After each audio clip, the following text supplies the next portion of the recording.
Imagine being 18 years old, dressed in a flame-cold wedding veil, thinking you're walking into a night of celebration, and instead being led into a room full of strangers, slaves, witnesses, and a silent physician waiting for you. You were told this was a tradition. You were never told you would be examined. You were never told your body would be documented. And you definitely were never told the ceremony would involve a wooden figure standing in the corner beneath a heavy cloth, a figure everyone in the room already knew the purpose of. In a few minutes, you'll understand why the cloth is there. In a few minutes, you'll understand why your mother cried while fixing your hair that morning. And in a few minutes, you'll realize your wedding night isn't about love at all. It's about verification. This isn't fiction. This was marriage in ancient Rome. A ritual so disturbing that Roman historians avoided describing it directly and early Christians tried to wipe it from memory entirely. By the time that cloth is lifted, Livia will learn the truth behind the ceremony. Rome hoped the world would forget, and you will, too. The year was 89 CE. The emperor ruled Rome with iron certainty, and 18-year-old Livia Tersa was about to discover that Roman marriage had two faces. The public one, saffron valor scattered walnuts, cheerful songs, and the hidden one performed behind sealed doors in front of people who might one day be called to repeat every detail before a magistrate. What she was about to endure was a ritual so uncomfortable that ancient Roman historians avoided describing it directly, and one that Christian writers later attempted to wipe from memory entirely. Before we go any deeper into this story, if hidden horrors of the past fascinate you, subscribe to Grim History, hit the like button, and once you reach the moment that unsettles you most, tell me where you're watching from. Let's begin. Before this night, before the witnesses and the cloth-covered figure, the day had begun with beauty. Her wedding procession had been almost triumphant. Livia wore the traditional flame-cold veil, the flamium, marking her unmistakably as a bride. Her hair had been arranged at dawn, parted with a spearhead, and woven into 6 braids secured with woolen ribbons. Every detail followed strict ancestral practice. At the temple, the sacrifice went smoothly. The priest had read favorable omens from the sheep's glistening entrails. Her father had recited the ancient formula that transferred her from his legal authority to her husband's, and she had spoken the words generations of brides had whispered before her. You be to gas ego where you are gas I am Jaya, a vow announcing that she no longer belonged to herself. Picture yourself at 18 years of age, draped in a flame-colored bridal veil, believing you're about to enter an evening of festivity, only to find yourself ushered into a chamber filled with unfamiliar faces, slaves, observers, and a quiet doctor awaiting your arrival. They informed you this followed tradition. Nobody mentioned you would face an inspection. Nobody revealed your physical form would be recorded. And certainly nobody disclosed that the ceremony would feature a wooden object positioned in the corner, under thick fabric, an object whose function was already understood by everyone else present.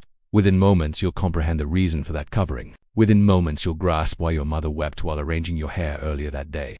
And within moments you'll discover your wedding night bears no relation to affection whatsoever. It concerns confirmation. This represents historical, backed, not imaginative storytelling. This was matrimony in Rome's ancient era, a practice so deeply troubling that Roman chroniclers refrained from depicting it openly, and early followers of Christianity attempted to erase it from collective memory altogether. Once that fabric gets removed, Livia will discover the reality behind the ritual Rome wished the world would never remember, and so will you. The year stood at 89 CE. The emperor governed Rome with absolute authority, and 18 Tersa was on the verge of learning that Roman matrimony possessed dual aspects. The visible one, saffron veils, scattered walnuts, joyful melodies, and the concealed one, conducted behind locked doors before individuals who could someday be summoned to recount every particular before a legal official. What awaited her was a practice so deeply uncomfortable that chroniclers from ancient Rome avoided direct description, and one that writers from the Christian tradition later sought to eliminate from historical record completely. Before we venture further into this narrative, if you find yourself captivated by the concealed terrors of history, subscribe to Grim History and press the like button. And when you encounter the moment that disturbs you most deeply, share where you're viewing from. Let us commence. Prior to this evening, prior to the observers and the fabric-draped object, the day had opened with elegance. Her wedding march had possessed an almost ethereal quality. Livia donned the customary flame-colored veil, the flamium, identifying her unmistakably as a new bride. Her hair had received attention at sunrise, divided using a spearhead, and plaited into 6 braids held secure with woolen bands. Each element adhered to rigorous ancestral custom. At the sacred temple, the offering proceeded without incident. The religious official had interpreted promising signs from the sheep's shimmering internal organs. Her father had spoken the time-honored declaration that moved her from his lawful control to her husband's, and she had uttered the phrases countless brides had whispered throughout generations before her. Ubi te Gaius, ego Gaia where you are Gaius, I am Gaia, a pledge declaring that she no longer possessed autonomy over herself. Her newly acquired husband, Marcus Petronius Rufus Prosperus, grain trader 25 years her senior, had encountered her merely 3 occasions before that day. Nevertheless, according to law, the ceremony had already established her as his.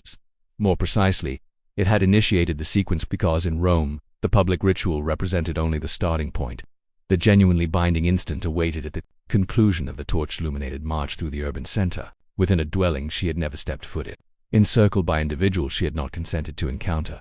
The masses lining the pathways had sung the customary Fescennine versos vulgargraphic, purposefully mortifying design to entertain the divine beings and ward off malevolent forces. Young males shouted recommendations through the veil that caused Livia's face to burn with mortification. Her mother had explained the songs were benign, intended for her protection, but Livia had observed her mother's quivering hands while fixing her hair that morning. She had witnessed the tears her mother attempted to conceal, and she recalled the final caution whispered into her ear: "Do not oppose. Whatever they request of you, do not oppose. It only renders everything more difficult." By the moment they arrived at the residence of Marcus Petronius Rufus, the final remnants of daylight had disappeared. The entrance had received decoration with wreaths of foliage and wool. 2 burning torches designated it as a location where a marriage would be consummated in accordance with ancestral law. The singing masses grew more intense. Someone hurled walnuts toward her as a fertility benediction, the shells catching in the folds of her garment and scraping her skin. It seemed more like mockery than blessing. Marcus stood waiting at the entrance, and beyond him, Livia could detect movement and an excessive number of silhouettes, far more individuals than she anticipated. Custom dictated that her husband raise her across the threshold to prevent the bad omen of stumbling. But the action was more ancient than that. It recalled an epoch when brides did not enter their husbands' residences of their own volition at all. Once the door closed behind her, muffling the melodies outside, Livia finally observed who had been waiting in the atrium. An aged woman in ceremonial garments, the pronuba whose obligation was to supervise every instant of the night. A priest of ambiguous religious affiliation, 3 female slaves clutching basins and fabrics, an older gentleman with a leather satchel containing medical implements, and in the corner, partially concealed beneath draped linen, a wooden construction nearly 4 feet in height. The pronuba approached and grasped Livia's hands, her grip sufficiently firm to prevent departure. "Welcome to your husband's residence," she declared. "The sacred rites must now be fulfilled." Few individuals speak candidly about what Roman matrimony genuinely represented. It was devoid of romance, devoid of sentimentality, devoid of a celebration between 2 souls. It constituted a transaction, a lawful transfer of authority witnessed and recorded as meticulously as the sale of agricultural land or livestock. Under Rome's most ancient statutes, a wife passed entirely into her husband's dominion, positioned in manu, literally within his grasp. He possessed the identical legal authority over her that he maintained over his slaves, even the theoretical privilege to determine life and death. By the early imperial period, when Livia crossed through that doorway, the statutes had softened superficially. Women could possess property. Divorce had become possible. Certain elements of paternal authority had transformed, but the foundation persisted. Marriage transferred a woman from one man's legal dominion to another, and like all significant transfers in Rome, this one demanded confirmation. Consider how Romans managed land transactions. Observers bore witness. Rituals invoked a divine sanction. Boundaries received inspection and were traversed. Documents received seals. Nothing was presumed. Everything received verification. Romans applied identical reasoning to marriage with one grim modification. The property undergoing transfer was a human being, and that being's capacity to generate legitimate descendants was the asset being acquired. Therefore, Roman law mandated both the bride's virginity and the consummation of the marriage to receive revidification before the union was deemed complete, not rumored, not presumed, rarefied, and the rituals constructed to accomplish that verification. The ones Livia was about to confront were ones that exceedingly few ancient authors dared to portray directly, because even in Rome, they were regarded as unspeakably private. Livia stood trembling beside the shrouded wooden object, unaware that what transpired next would remain seared into her memory for her entire existence. A ritual so profoundly disturbing that subsequent generations would attempt desperately to deny it had ever taken place at all. Roman law was disturbingly explicit on a single point: a marriage did not exist legally or socially until the union was physically finalized, and it proved insufficient for the husband and wife to merely declare it had occurred. There had to be confirmation, observation, and testimony. Without observers, the entire marriage could face challenge. Without verification of the bride's virginity, the legitimacy of future offspring could be questioned. For Rome, that uncertainty was unacceptable. So the Romans fashioned rituals that fit seamlessly within their legal perspective and feel disturbingly unimaginable to ours. The pronuba tightened her hold on Livia's arm and directed her toward the veiled construction in the corner. Livia's heart pounded so intensely she could sense its rhythm in her throat. She perceived that whatever stood beneath that covering would alter everything about her existence, her physical form, her convictions. But there existed no path backward now. "You must greet Mutinus Tutinus," the Pronuba murmured, her voice unwavering, but her fingers resolute. "You must seek his blessing before your husband may approach. The gods must witness your submission." Livia swallowed with difficulty, her breath trembling. She had never encountered this deity previously, and she possessed no understanding of what greeting him genuinely meant. Her hands shook as she reached toward the draped fabric. The observers leaned nearer. Even the slaves ceased moving. The entire chamber seemed to hold its breath. When Livia removed the cloth, she comprehended why. Standing beneath the covering was a wooden figure carved with uncomfortable anatomical precision into the form of a phallic idol. But it was not a diminutive charm like the pendants children wore for fortune. It was not a crude, frightening figure, positioned in gardens to repel intruders. It was intentional, deliberately proportioned, constructed for one function, and that function became terrifyingly apparent the instant the Pronuba began to elaborate. Mutinus Tutinus was Rome's shadowy divinity of initiation and fertility. Ancient authors reference him only fleetingly and always with a sense of discomfort, as if the very name felt improper. Augustine, writing centuries afterward as Christianity strengthened its hold on Rome, portrayed the ritual with rage and revulsion. Roman brides who were obligated to sit upon the god's emblem before lying with their husbands, and they did so before observers. He condemned the practice, but he did not fabricate it. Other early Christian authors referenced the identical rite, suggesting that it was too shameful to portray openly. Arnobius claimed brides were made to straddle the symbol while their new spouses observed. Lactantius maintained that speaking of it contaminated the tongue. Even Varro, a pagan scholar centuries prior, mentioned brides being presented to Mutinus Tutinus with phrasing that implied physical contact, though he carefully avoided specifics more than historians, comfortable with the implications, often minimized the descriptions, proposing perhaps brides only sat lightly on the statue's lap in some symbolic gesture. But the ancient language does not support this gentler interpretation. Augustine employed insidia, a term meaning to settle onto, to mount, arnobi. Phrasing suggested penetration. Lactantius refused to describe the specifics at all, something improbable if the act had been a mere symbolic touch. The official explanation, naturally, was fertility. The unspoken function might have been something different. To break down resistance, to demonstrate submission before observers, to prepare a virgin bride for what the law demanded next. Livia stood frozen before the wooden god, the flickering lamplight casting its grotesque silhouette across the wall. But Pronuba moved behind her, adjusting her posture, arranging her body, guiding her without gentleness. The observers watched in absolute silence. Her husband observed. The physician waited behind them, hands clasped, prepared for what followed next. And in that instant Livia finally grasped the meaning of a mother's trembling caution. The obscene street songs, the secrecy, the dread. She comprehended what being a Roman wife would genuinely demand. Technically she could refuse, but refusal meant the marriage contract would dissolve. She would return to her father's residence, not as an honorable bride, but as a rejected woman, damaged, untouchable, and marriageable. She would bring disgrace to her family. She would become a source of shame whispered about at dinner tables. Her life, as she understood it, would be finished. So she did not refuse. When the ritual concluded, slaves approached with warmed, perfumed water.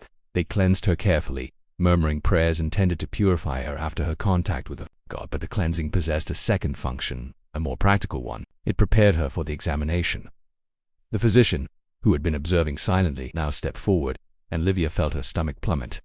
This portion, too, was not optional.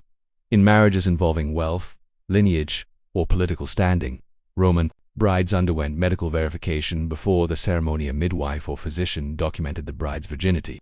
The records of that examination could later determine disputes about inheritance or legitimacy. The texts preserved by Roman medical authors, cruel in their precision, leave no uncertainty about what the examination entailed. That first examination, conducted earlier, established the starting point. It declared Livia untouched, an asset, unaltered, as Roman law perceived it. Now arrived the second examination. This one verified that the ritual with Mutinus Tutinus had been executed, that the physical signs matched earlier documentation, that she was, according to Roman reasoning, ready. Everything transpired with the observers present. Their statements could later be demanded in court if the marriage was ever challenged. And not one individual in that chamber seemed to experience the slightest discomfort about what was being done to her. Modern readers recoil at these descriptions. What feels invasive, humiliating, and traumatic to us was to Romans simply a matter of legal procedure. The bride's comfort did not factor into the calculation. Her emotions were as irrelevant as the feelings of a field being surveyed before sale. Property did not possess feelings. Property was transferred, and the procedures had to be followed. When the examination was finally complete, the Pranuba led Livia toward the bedchamber prepared for the consummation. The room was arranged precisely as tradition mandated.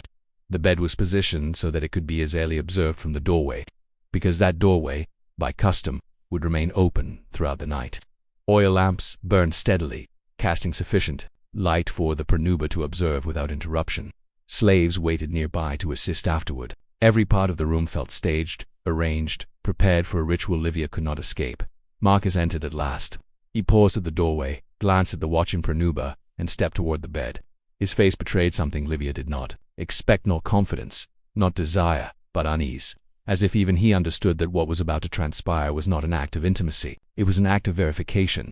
And the night was only beginning. Marcus hesitated at the threshold, and that alone startled Livia. She had expected a man confident, assured, even dominant, someone who knew precisely what this night demanded. Instead, he glanced quickly toward the Pranuba as if seeking approval or permission, a faint flush of embarrassment crossing his face before he approached the bed. Asterisk, asterisk, the Pranuba lifted her chin, her voice formal and heavy with ritual authority. The bride is made ready. The gods have witnessed her submission. Let the union be completed according to the customs of our ancestors. Let those present affirm the act. Let no doubt remain that this woman has become a wife. Her tone left no space for hesitation. What followed unfolded slowly, hour by hour, under the unblinking eyes of those assigned to observe. The Pranuba stood watch from the doorway, stepping forward only when tradition required instruction, occasionally adjusting something, occasionally correcting Livia's posture or Marcus's approach, ensuring that every part of the consummation aligned with legal expectation. The door stayed open. Lamplight spilled into the corridor. Anyone in the household could hear the movements, the voices, the ritual commands. Every sound was part of the documentation, part of the evidence. Nothing about that night was private. Nothing was meant to be for Livia. The bed sheets might as well have been parchment, and her body the inkroom demanded to finalize the contract. Everything that happened was a form of verification, one last step to make the transfer of authority. UNCHALLENGEABLE. By dawn, the air felt heavy. The lamps burned low, and the physician returned. He stepped inside with the same clinical detachment he had shown earlier. His task was simple: confirm that consummation had occurred and that Livia now bore the physical marks expected of a woman who had crossed from virgin to wife. Asterisk, asterisk. His examination was recorded. The Pranuba gave her sworn testimony. Witnesses nodded in acknowledgement. The legal transformation was complete. Livia Tersa, barely 18, was now officially a Roman wife. Her role, her identity, her future had all been reshaped within a single night. She would go on to bear children over the next decade. She would oversee her husband's household, host dinners, manage slaves, perform religious duties, and carry herself with the composure expected of a matron. To the outside world, she would appear dignified, capable, respectable. But about her wedding night, she would speak to no one, not even her own daughters. There were no words for it, and in truth, she had never heard another woman speak of theirs either. Livia's silence was not unusual, it was universal. Women of her world did not record these experiences. Men did not document them in personal detail. The rituals were so deeply embedded into the structure of marital life that describing them would have seemed unnecessary, like explaining daylight or breathing. Everyone already knew, and yet no one spoke. That is why historians today struggle to reconstruct what truly happened behind closed doors in ancient households. Much of what we know comes from fragments, angry denunciations by Christian writers, shreds of legal commentary, offhand references in medical treatises, and archaeological hints whose meaning becomes clear only when placed beside these scattered texts. The absence of detailed accounts is not evidence of conspiracy. It is evidence of familiarity. The rituals were the water Roman women swam in so omnipresent that describing them felt pointless. For nearly 1,000 years, this was marriage in Rome. Generations of brides walked the same torchlit paths. Generations of mothers whispered the same warnings. Generations of young women endured the same night, the same witnesses, the same scrutiny. The system endured because everyone, men, women, families, priests, accepted its logic. Property had to be verified. Legal transfers required witnesses. Marriage produced legitimate heirs and therefore needed proof. Women were the conduits through which family lines continued. It made sense within itself, even as it feels monstrous to us. The end of these practices did not come from Rome deciding it had gone too far. It came from outside, from the spread of Christianity and the transformation of Roman values in the 4th and 5th centuries. With new theology came new assumptions. If women had souls equal to men, they could not be treated merely as property. If marriage was a sacred sacrament, it could not include rituals the church deemed obscene. If modesty was a virtue, The presence of witnesses during consummation became intolerable. The shift was not instant, it was not easy, it was not complete. But gradually, across cities and elite households, the old ceremonies were abandoned or reshaped beyond recognition, and with them went the evidence. Statues of Mutinus Tutinus were smashed or buried. Texts referencing the wedding night rituals were quietly removed from libraries or left to decay. Wall paintings hinting at the rites were plastered over. The Pronuba's duty shrank from active supervisor to symbolic attendant. Within a few generations, the full knowledge of what Roman weddings had once required vanished, remembered only dimly and obscure. Manuscripts read by curious scholars centuries later. The Christians who reshaped Rome were not merely scrubbing away embarrassing details. They were forging a new civilization atop the ruins of the old, while refusing to acknowledge what those ruins had once supported. They succeeded almost completely. Today, most people imagine Roman marriage as saffron veils, festive songs, and scattered walnuts, a charming blend of ritual and romance. But fragments survive. Fragments always survive. Livia Tersa died around 31 CE, roughly 60 years old. She had been a wife for more than 4 decades. She had raised children. She had fulfilled every expectation placed upon her. But what did she remember when she thought of her wedding night? Did she relive the fear, the shame, the powerlessness? Did she make peace with it over time? Did she hope her daughters would endure something milder? Or did she accept it as unchangeable, simply the way things were? We cannot know. She left no written record. Roman women of her standing were not expected to. The silence surrounding these rituals comes from women whose experiences were never considered important enough to preserve, whose bodies were central to legal systems, yet whose thoughts were irrelevant to the histories men wrote. We know what was done to them. We rarely know what they felt, yet we know enough to understand why generations tried so hard to erase this aspect of Roman life. Rome is often idealized as the foundation of Western law, order, and civilization. But acknowledging what Rome demanded of its women complicates that story. It shows us that brutality and refinement can coexist, that legal sophistication can operate alongside systematic dehumanization. The rituals are gone, but the women who endured them were real. For Livia, for her mother, for her daughters, for countless unnamed brides whose wedding nights were rituals of control, scrutiny, and verification. They lived, they endured, and they were silenced.